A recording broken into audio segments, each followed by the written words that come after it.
Student, इसके पहले वाले वीडियो में हमने ओजोन बनाने की विधि पढ़ी थी। ओजोन किससे बनाते हैं? ऑक्सीजन का मंद शुष्क धारा निरव विद्युत विसर्जन के द्वारा हम ऑक्सीजन का निरव विद्युत विसर्जन के द्वारा ओजोन का निर्माण करते हैं। ठीक है, तो ओजोन बनाने की ये विधि थी। अब हम पढ़ रहे थे ओजोन के गुण। तो जिसमें हम पढ़ चुके थे कि ये पीत नीली गैस होती है, गहरा नीला द्रव होता है, बैगनी काला ठोस होती है और इसकी थोड़ी सी ओजोन की मात्रा हानिकारक नहीं होती है, लेकिन ज्यादा मात्रा हानिकारक होती है। अब हम आपको एक इसका गुण बताने वाले हैं, अपचायक गुण। कौन सा गुण पढ़ाने वाले हैं? इसमें कौन सा अपचायक नहीं, ऑक्सीकारक गुण। कौन सा गुण पढ़ाने वाले हैं? ऑक्सीकारक गुण। ये भी हम थोड़ा सा आपको बता चुके थे कि जो ओजोन होती है ये आसानी से नवजात ऑक्सीजन देती है।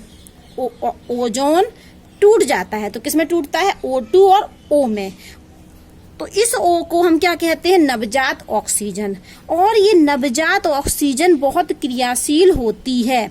इस नवजात ऑक्सीजन की वजह से ही ओजोन प्रबल ऑक्सीकारक की तरह व्यवहार करता है। तो ओजोन में कैसा गुण होता है? ऑक्सीकारक का, प्रबल ऑक्सीकारक होता है। क्यों होता है? कोई आपसे पूछे कि ओजोन प्रबल ऑक्सीकारक क्यों है? इस नवजात ऑक्सीजन के कारण। तो हम सीधे सीधे बोल सकते हैं कि ये बहुत आसानी से नवजात ऑक्सीजन मुक्त करने के कारण प्रबल ऑक्सीकारक होती है। ओजोन नवजात ऑक्सीजन मुक्त करने के कारण प्रबल ऑक्सीकारक होती है। अब ये क्या करती है? ऑक्सीकृत कर देती है। किस किस को? ये लेड सल्फाइड को।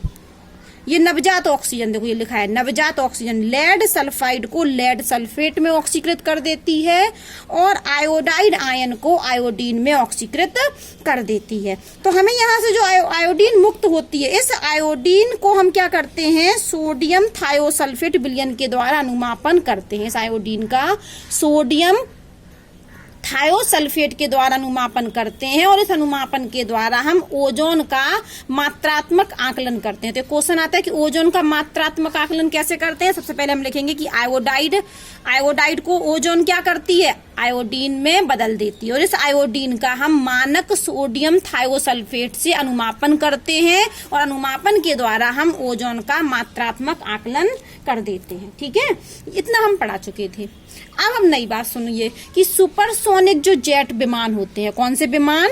सुपरसोनिक जेट विमान, इनसे निकलता है नाइट्रोजन ऑक्साइड। क्या उत्सर्जित होती है इन विमानों से? Nitrogen oxide. और ये नाइट्रोजन ऑक्साइड क्या करती है? जो ओजोन लेयर मैंने बताई थी ना, ओजोन है और पृथ्वी से 20 किलोमीटर ऊपर समताप मंडल पर क्या पाई जाती है? ओजोन परत पाई जाती है। अब ये विमान बोला मैंने, विमान कौन से विमान? सुपरसोनिक विमान। इनसे क्या निकलता है? Nitrogen oxide. तो ये नाइट्रोजन ऑक्साइड इस ओजोन परत का विघटन कर देती है। विघटन मतलब इसकी सांद्रता को कम कर देती है, तो इसकी मोटाई कम हो जाती है, जिससे हम आजकल पढ़ते हैं कि ओजोन में क्या हो गए? छिद्र हो गए हैं। तो नाइट्रोजन जो ऑक्साइड है ये कहाँ से उत्पन्न होती है? विमान से उत्सर्जित होती है, विमानों से उत्सर्जित होती है और ये ओजोन लेयर की सांद्रता को कम करती है। देखो साफ साफ लिखा है, सुपरसोनिक जेट विमानों के निकास तंत्र से उत्सर्जित नाइट्रोजन ऑक्साइड। क्या उत्सर्जित होती है विमान से? Nitrogen oxide. और ये नाइट्रोजन ऑक्साइड ओजोन परत की सांद्रता में मंद गति से क्षरण करती है, मतलब उसकी परत को क्षरण करती है, कम करती है।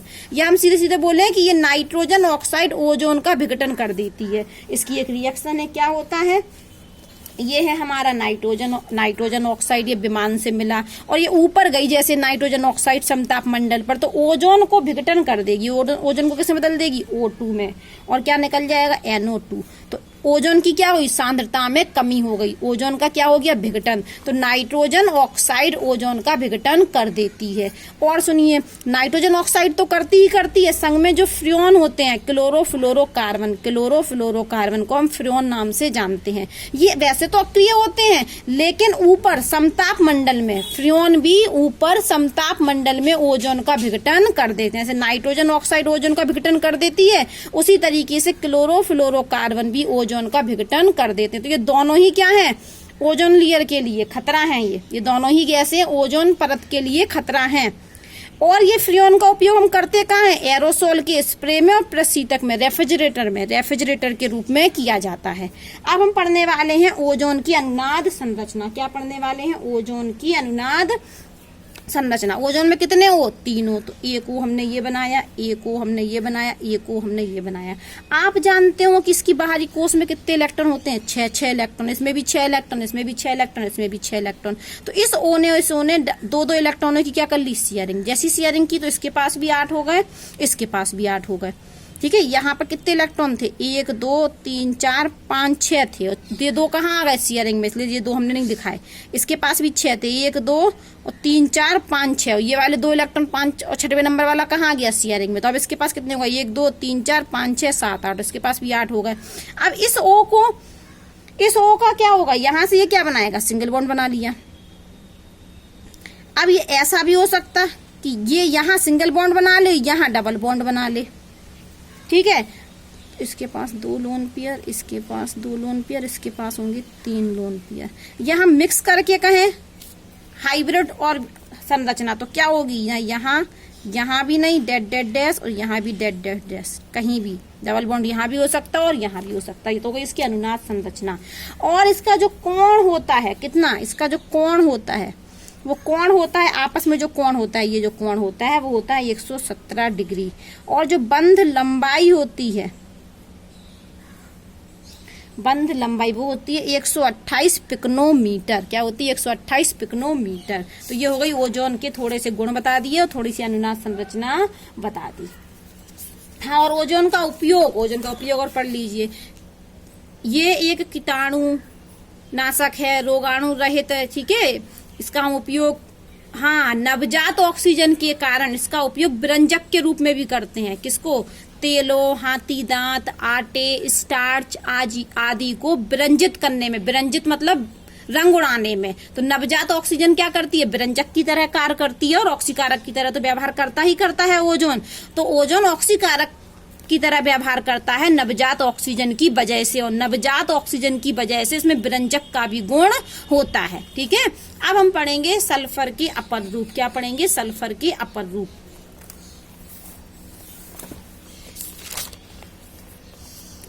तो सल्फर के अनेक अपर रूप होते हैं। कितने अपर रूप होते हैं? अनेक। लेकिन उनमें 2 अपर रूप मेन हैं, एक एल्फा सल्फर और दूसरा बीटा सल्फर। ये 2 रूप मेन हैं, तो हम इनको पढ़ने वाले हैं। पहले का नाम क्या है? Alpha sulphur. तो एल्फा सल्फर के बारे में हम पढ़ने वाले हैं। इसको हम क्या कहते हैं? विषम लाम्बाक्ष सल्फर भी कहते हैं। पीला होता है, ये किस कलर का होता है? पीला।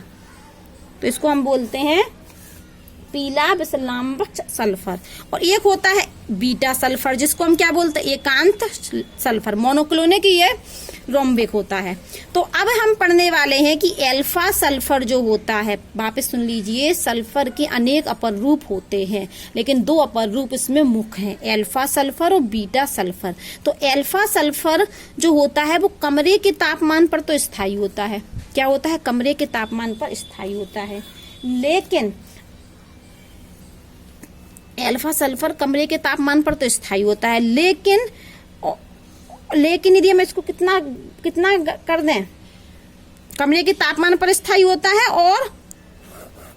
और 369 केल्विन के नीचे भी स्थायी होता है, नीचे भी स्थायी होता है। और इसके ऊपर गए अगर हम 367 केल्विन के ऊपर, तो ये एल्फा सल्फर बीटा सल्फर में बदल जाता है। ये हम इसको बाद में पढ़ाने वाले हैं। तो जो एल्फा सल्फर होता है वो कमरे के तापमान पर स्थायी होता है। और कहाँ स्थायी होता है? कितने तापमान पर? 369 केल्विन के नीचे ये स्थायी होता है एल्फा सल्फर। और प्रॉपर्टी सुनिए, जो एल्फा सल्फर होता है वो CH2 में पूर्णतः विलय होता है, CH2 में विलय होता है, लेकिन जल में क्या होता है? अविलय होता है। और एल्फा सल्फर का जो गलनांक होता है वो कितना होता है? 385.8 केल्विन। अब इसकी संरचना देखिए, एल्फा सल्फर जो होता है वो S8 अणु के रूप में होता है। किसके रूप में? S8 अणु के रूप में। ये क्राउन शेप होती है, देखिए क्राउन शेप किताब में भी है। ये देखिए शेप को हम क्राउन शेप कहते हैं। ये चेयर रूप, चेयर जैसी कुर्सी रूप। ठीक है। तो हमने आपको बताया कि सल्फर के अनेक अपर रूप होते हैं जिनमें अल्फा सल्फर और बीटा सल्फर मुख्य हैं। तो अल्फा सल्फर कमरे के तापमान पर स्थायी होता है और 369 केल्विन के नीचे नीचे भी स्थायी होता है, इसके ऊपर ये स्थायी नहीं होता। 369 केल्विन तापमान के ऊपर अल्फा सल्फर स्थायी नहीं होता है। और गुण क्या बताए, अल्फा सल्फर CH2 में विलय होता है और अल्फा सल्फर जल में आविलय होता है। अल्फा सल्फर का गलनांक इतना होता है 385.8 केल्विन और अल्फा सल्फर S8 अणु के रूप में पाया जाता है और इसकी स्ट्रक्चर कैसी होती है, क्राउन शेप। ठीक है।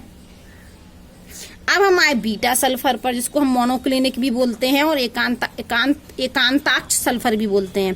तो बीटा जो सल्फर होता है वो 369 केल्विन के ऊपर स्थायी होता है। देखो, अल्फा सल्फर 369 केल्विन के नीचे स्थायी होता है, जबकि बीटा सल्फर 369 केल्विन तापमान के ऊपर स्थायी होता है। और ये CH2 में ये भी विलय होता है और इसका गलनांक 398 केल्विन होता है, इससे ज्यादा होता है अल्फा सल्फर से।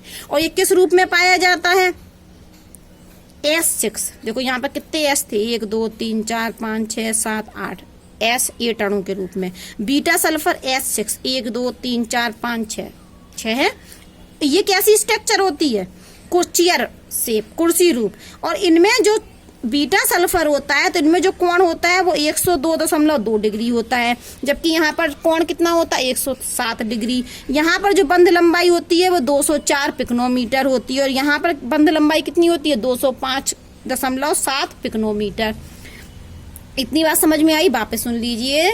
सल्फर के दो अपर रूप होते हैं, मुख्य अल्फा और बीटा सल्फर। अल्फा सल्फर कमरे के तापमान पर स्थायी होता है और 369 केल्विन के नीचे स्थायी होता है, जबकि ये वाला 369 के नीचे नहीं, ऊपर स्थायी होता है।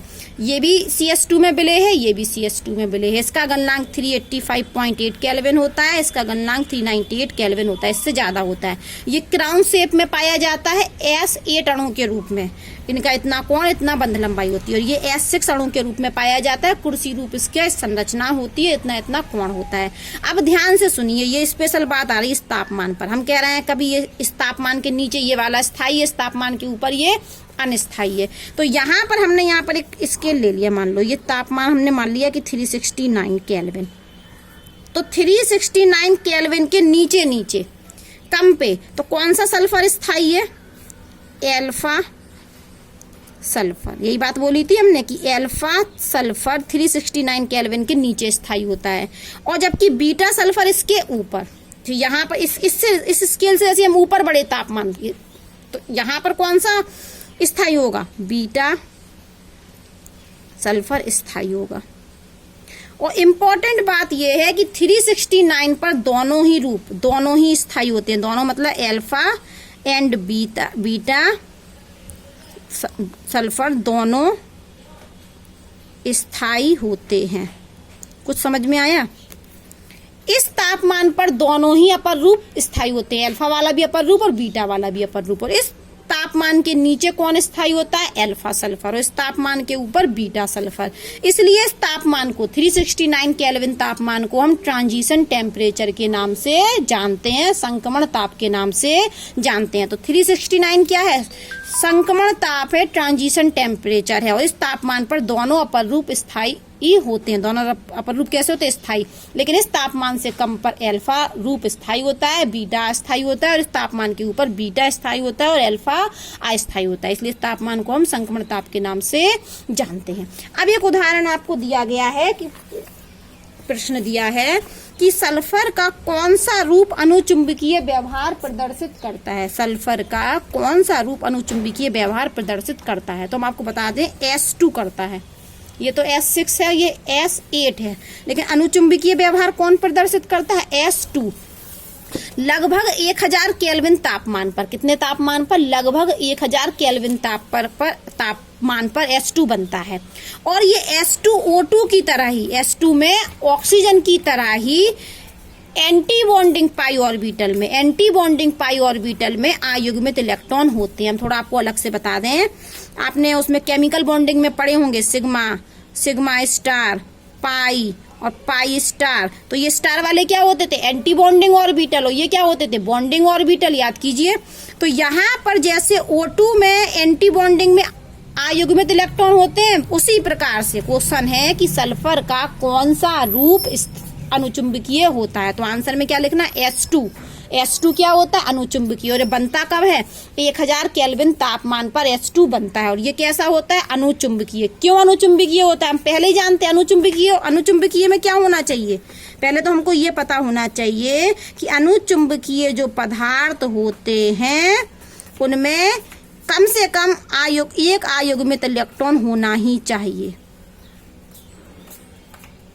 अयुग्मित इलेक्ट्रॉन हो। तो अनुचुंबकीय पदार्थ में क्या होते हैं, अयुग्मित इलेक्ट्रॉन होते हैं। जबकि प्रतिचुंबकीय पदार्थ में सारे इलेक्ट्रॉन युग्मित होते हैं, सारे इलेक्ट्रॉन, एक भी अयुग्मित इलेक्ट्रॉन नहीं होता है। ध्यान से सुन लीजिए, वे पदार्थ जिनमें अयुग्मित इलेक्ट्रॉन होते हैं उन पदार्थों को हम अनुचुंबकीय पदार्थ कहते हैं। और प्रतिचुंबकीय पदार्थ में एक भी अयुग्मित इलेक्ट्रॉन नहीं होना चाहिए, सारे के सारे इलेक्ट्रॉन युग्मित तो होना चाहिए। तो हम कह रहे हैं कि S2 क्या है, अनुचुंबकीय है। तो अनुचुंबकीय में क्या शर्त है कि अयुग्मित इलेक्ट्रॉन होना चाहिए। हाँ, तो S2 में भी अयुग्मित इलेक्ट्रॉन होता है, लेकिन कहाँ होता है, कौन से ऑर्बिटल में होता है, पाई स्टार। तो पाई स्टार क्या होता है, एंटी बॉन्डिंग ऑर्बिटल। तो क्वेश्चन था कि सल्फर का कौन सा रूप अनुचुंबकीय होता है, तो हमको आंसर लिखना है S2, और ये बनता कब है, 1000 केल्विन तापमान पर। और S2 में अयुग्मित इलेक्ट्रॉन होते हैं, और अयुग्मित इलेक्ट्रॉन की वजह से ये अनुचुंबकीय S2 होता है। लेकिन ये अयुग्मित इलेक्ट्रॉन होते कहाँ, वो ज्यादा पूछने लगे तो अपन क्या बोलेंगे कि पाई स्टार ऑर्बिटल में। और पाई स्टार का मतलब क्या, एंटी बॉन्डिंग ऑर्बिटल में। तो हम साथ में बोल दें कि S2 अनुचुंबकीय होता है, क्योंकि S2 में O2 की तरह एंटी बॉन्डिंग ऑर्बिटल में अयुग्मित इलेक्ट्रॉन होते हैं। अब हम पढ़ने वाले हैं सल्फर डाइऑक्साइड। क्या पढ़ने वाले हैं, सल्फर डाइऑक्साइड।